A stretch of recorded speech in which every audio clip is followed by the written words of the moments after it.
One word I would use to describe my experience would be relentless. So I started playing football fall of 2016 in college at Furman. Played there for 2 years, 2 concussions, both were pretty minor. Then transferred here, and then going into our bowl game, I received my third concussion.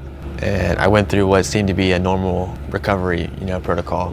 So a month later, I come back and I think I'm fully recovered from my concussion and receive another concussion right before spring practice. My head collided with the ground, blacked out for a couple seconds, and then 5 or 6 months later, I was still doing concussion therapy. So at that time, it was kind of decided that football may not be the best path for me. And so I reached out to Coach Brown here on the track team. He didn't fully recover from his third concussion, as he found out later on when he sustained the fourth. So it prolonged his recovery quite a bit. He was out of school for a short time, so that required vestibular rehab to help him with both his eye tracking and his balance. The fourth one actually took about 5 months to recover, a month and a half to 2 months of cognitive therapy, and then the rest was vestibular and physical therapy, kind of slowly working back into my workouts. So interestingly enough, there's not a ton of research in concussions as it relates to track and field specifically. Most of the research is looking at higher impact sports. So there's more information as to the prevalence of concussions in those sports versus track and field. However, he's used to running and having somebody tackle him. So now he's running without any sort of risk of another human being running into him or trying to tackle him to the ground. So he's definitely safer in that regard. He does still have some of those chronic concussion symptoms that he deals with on an everyday basis. Since his last concussion, he has developed vertigo, but we figured out what works for him as far as helping him recover afterwards from that. So his recovery time from sustaining an episode of vertigo to when he's fine again is in a matter of minutes, so that's pretty good. Somebody that's had these chronic prolonged symptoms that get medically DQ'd often don't come back in other sports. It is rare, but he's been able to do it fairly seamlessly. I think the hardest part, going through those injuries was probably the amount of uncertainty that comes along with injuries.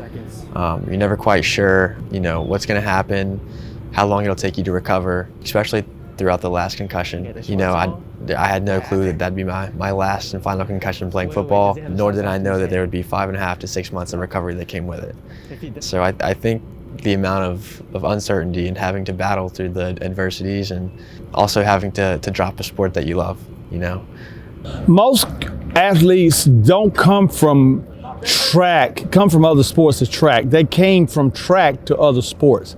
All the other sports have the skill levels that were developed by a kid running in the yard or jumping in the yard or throwing. The best gymnast has got to run. The best cheerleader's got to jump. The best tennis player has got to have power and speed. It bothers me when people think of coming from other sports too. The problem is people wait too late to return. I wouldn't say there was much difficulty in switching. I had to learn a lot, to get to where I'm at now. My first day of practice, Coach Brown told me that I ran like a football player. So I spent the past 2 years trying to figure out how not to run like a football player. Oh my God. I mean, he's a tremendous athlete. Athletics is 90% mind. And that's what he has that makes him a great athlete. There's some people that got the same ability, but they don't have the strength of mind. In fact, there are people with more ability that don't have the strength of mind, and he counts on his strength of mind. He believes that he's made that way. So when you ask him to do difficult things, he doesn't see that as something negative. He believes that he should accomplish things that are difficult.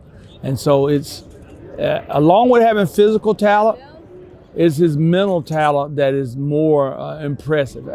Bailey has a mentality that he doesn't find an excuse not to be great at what he wants to be. Yeah, so last year I came out as a short sprinter running the 60 meter and the 200. Had small bouts of success, but nothing major. Coming into this year, I was voted team captain, which was really amazing to see my teammates vote for me. Progressed every meet indoor.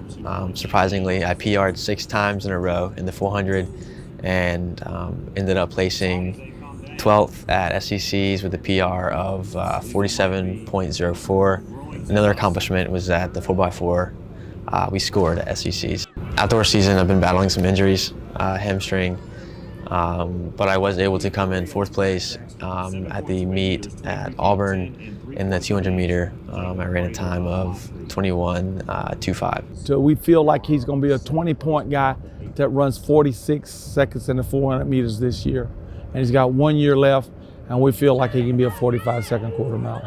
The biggest thing I've learned from my journey, probably just stay down until you come up. You have some hard times or adversities, stay down, keep working, and eventually, the work will rise to the surface.